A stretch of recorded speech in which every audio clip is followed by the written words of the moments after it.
కేంద్రంలో బీజేపీ ప్రభుత్వం మూడోసారి అధికారంలోకి రావటం ఖాయమని ఖమ్మం బీజేపీ ఎంపీ అభ్యర్థి తాండ్ర వినోద్రావు అన్నారు. ఖమ్మం జిల్లా సమస్యలు తెలిసిన వాడిగా ఇక్కడ పోటీ చేస్తున్నానని అన్నారు. ఇన్నేళ్లు కమ్యూనిస్టు, కాంగ్రెస్, టీడీపీ, బీఆర్ఎస్ పార్టీలకు అవకాశం ఇచ్చారు. ఈసారి బీజేపీకి అవకాశం ఇవ్వాలని వినోద్రావు కోరారు.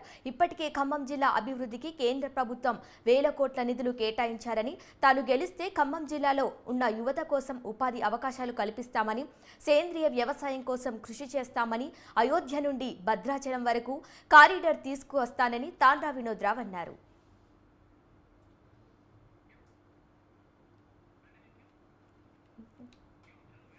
పార్లమెంట్ ఎన్నికల్లో పోటీపై కాంగ్రెస్ నేత మధు యాష్కి గౌడ్ కీలక వ్యాఖ్యలు చేశారు.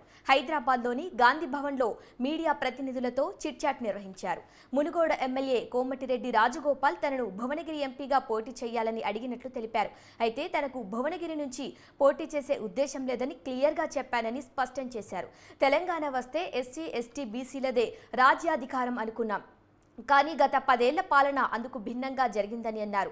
దొరలకు వ్యతిరేకంగా పోరాటాలు, ఉద్యమాలు చేసిన గడ్డ తెలంగాణ అని వెల్లడించారు. రాష్ట్రం ఏర్పడ్డాక 10 ఏళ్ల పాటు తెలంగాణను దొరలే ఏలారని అన్నారు.